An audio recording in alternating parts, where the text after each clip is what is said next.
What's up, people? General at Work here with another video, and this video is about the 5 money habits that's keeping us poor. And the reason why I'm doing this video, because I fell for each and every one of these traps that I'm about to talk about. I wasn't really surrounded around people who had the best financial literacy, and I don't want to blame them because I think the learning system kind of failed them. Because I think when it comes to finances, the first step is you wanting to learn, because it's not the sexiest topic, and we all know that. It's not exactly like you want to be like, can't wait to do my finances later. And I'm not going to sit here and say that I enjoy it every second of every day, but I do enjoy being financially free, somewhat comfortable. And I think that more people need to get better with the mindset of being comfortable. Let's get into these 5 money habits that's keeping us poor. I want to start off with being comfortable with bad debt. What I mean when I say comfortable with bad debt is when you don't pay attention to your debt whatsoever. You just focus on the minimum balance. You don't care about the APR. You don't ask questions, and you just swipe the card and don't worry about what's going to happen next. But what happens is you think that you're paying off a significant amount over time, but as soon as that APR kick in, especially if it's a high APR, it's going to start to build that bill up to a point where you can't really pay it, and you think that you're getting closer and closer to the goal when you're only getting further and further. And it feels like a loop. That's what'll start to happen. It'll feel like, wait, but I thought I paid a significant amount off, but you really didn't, because you didn't realize the APR was through the roof.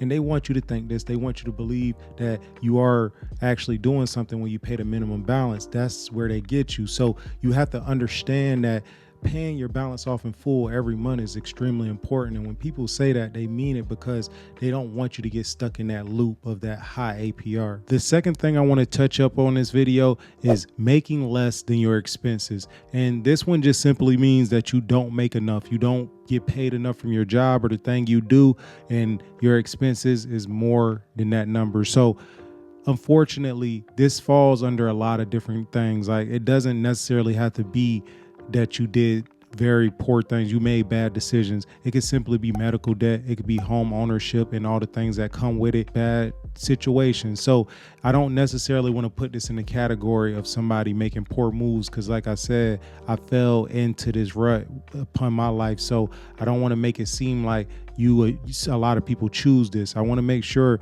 that everybody understand that this is not always a choice to make less than your expenses, but unfortunately that is something we have to live with. So what you can do is pick up, some extra hours at your job. If they offer that, you can find some side things to do, like Uber, DoorDash, little stuff like that. If you can do that in your city or where you live, to be able to snowball that debt and try to get it down and try to make more than your expenses. And in the meantime, you put a lot of money somewhere where it can accumulate up if you have enough. But first, you want to take care of that debt.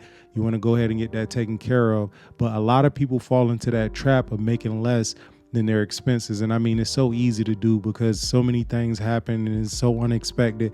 And when those things happen, some people don't have that emergency fund saved up because you have all this stuff to deal with. You have all the other things that you've been dealing with. Following up with that last one, the next one is spending money on unnecessary items. And we all do it. We all fall victim to it, where we buy things we don't need. To be honest, that's a full-on choice. We have a choice to buy those things, but unfortunately, we all feel the need to keep up with the Joneses. And for anybody that's not familiar with that phrase, it's basically just saying keeping up with your peers. So if someone buys a really nice car, most likely you're going to buy that really nice car, which is nothing wrong with that. And you probably deserve to buy that really nice car. But is it at the expense of your mental health, depression, your stress level, working for someone you don't really want to work for?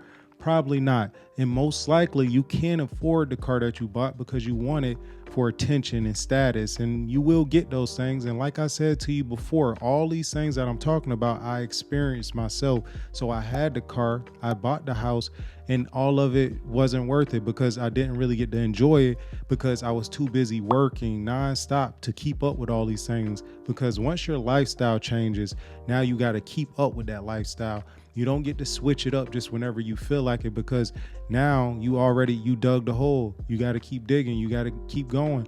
So it's very smart not to put yourself in a position trying to keep up with the Joneses and focus on your own lane. Let's get into the next one, which is not saving your money properly. Now, this one is a double-edged blade because there is a lot of people out there that just simply don't make enough money. And even after paying for all their expenses can end with a negative balance. But for those of you who do make enough, even if it's $100 after all your expenses, I think you should take $25 and put it in something like a Roth IRA, 401k, or a high yield savings account.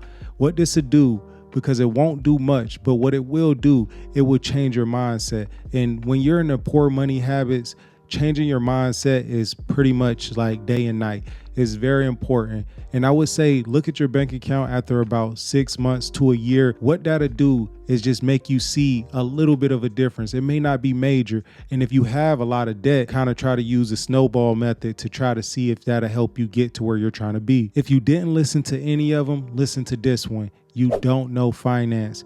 401ks, Roth IRAs, high yield savings account, cash back, travel points, redeem this, redeem that. You don't know what you don't know, but you are subscribed to this channel and you are digesting this content. So you are making the first steps. Study on Google. College doesn't fit me, but maybe it's something where you can learn financial literacy. It may fit you. So whatever it takes for you to figure out how to maximize your money, do that. Get out of those poor money habits and try to build good money habits. But the only way to do that is if you understand money. You can't make a lot if you don't know how to. And that was one of the biggest mistakes I had because I was trying to, I just didn't know where to begin. Our schooling system definitely failed us when it comes to the financial system. I don't really think it's a failed thing because I don't think they try. If you really want to know, you have to go and find it. You have to go out your way and figure out what you need to figure out. Do what you must because you want to know where your money's going. You want to know how to deal with your money. You want to know how to maximize every dollar, and it is a way to do so. You just got to figure it out. Check out a lot of different YouTubers. There's a lot of good information out there. There is bad information, so you got to make sure you're picking the right information to digest. And that's the 5 money habits that's keeping you poor. And I'm a firm believer in comfortability. So you don't have to be a millionaire. As a matter of fact, I'm sure a lot of people heard people talk about there's people who make $50,000 a year that enjoy their life and are very happy, but people who make millions that's super stressed. That's because it's not about really how much you make, it's how you do it. It's how you go about it. How well do you know your financial literacy? How well do you know your money? How well can you make money from money? So I'm one of the big firm believers of that. I don't think it's about how much you make because I used to have that belief system to where it's like I got to make a lot of money, but typically to make a lot of money, it takes a lot of money. And if you got any value from this video, if you can like and subscribe, I would greatly appreciate it. But see y'all on the next one.